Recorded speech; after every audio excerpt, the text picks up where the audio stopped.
2018 is almost here, and 2017 saw the release of 476 different smartphones. You can check that if you'd like. It took a long time to get that number. As we look back on all those phones that got released, there were some that were incredible, some that were less than incredible. And one thing became clear, that it's hard to find a bad phone nowadays, no matter how much money you want to spend. But still, several phones rose to the top. So I want to pick smartphones of the year for 2017. We've broken it down into 5 different categories, and the last one will be my smartphone of the year.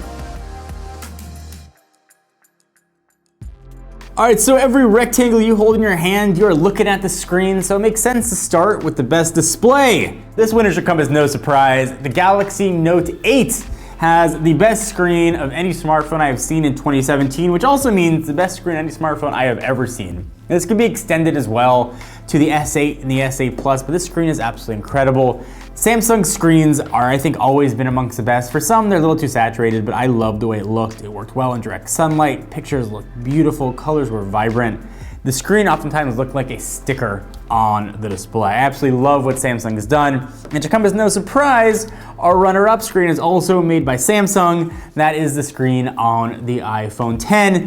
Is the runner-up here. It is a beautiful screen in its own right. But if I had to pick just one, which it's my video, so it did, Galaxy Note 8 takes the best display. All right, next let's jump into the best camera, and cameras took a huge jump in 2017, I think bigger than we've seen in any previous year. We're looking at borderline DSLR quality when it comes to smartphones, but hands down the best camera that I tested, at least on paper, didn't look like it should have been the best camera, but it goes to the Pixel 2 and the Pixel 2 XL. The cameras are incredible. I'm not just talking about the rear camera, which is incredible in its own right. Portrait mode looks awesome. It's only gotten better with machine learning. It's worked great in any situation, whether it's a low light, whether there's a ton of sunlight, whether there's shadows or not shadows. The pictures always look incredible. It also extends to the front-facing camera where portrait mode lives as well, and those shots look equally good. It's almost impossible to take a bad picture with the Pixel 2 and the Pixel 2 XL camera. Google absolutely nailed this one. Friend, for our runner-up, it seems, always a bridesmaid, never a bride. The camera on the iPhone X takes this one as well. I think when it comes to rear cameras, it would have been close to a tie, but the front camera on the Pixel 2 far outshines the front-facing camera on the iPhone X, especially when it comes to portrait shots. So for the next category, let's go to the most underrated smartphone. This category could have also been the most under the radar smartphone or the best smartphone you didn't consider. It goes to the LG V30. This was our social guy Jesse Ortiz's favorite phone of the year, and for really good reason. The camera is incredible. The OLED screen is absolutely beautiful. Battery life lasts for seemingly days. Everything about this phone screams flagship, and a flagship now at a really good value. So if you're looking to get a phone that maybe not everybody's gonna have, the LG V30 is an awesome phone, and it should definitely be on your radar. Although I just software is a little bit better, but that's what launchers are for. Again, we saw a ton of phones come out this year, but some were surprising. If I'd filmed this video like 3 months ago, this phone probably would have won the biggest bust award. But the biggest surprise of 2018 goes to the newcomer on the block, and that's the Essential PH1.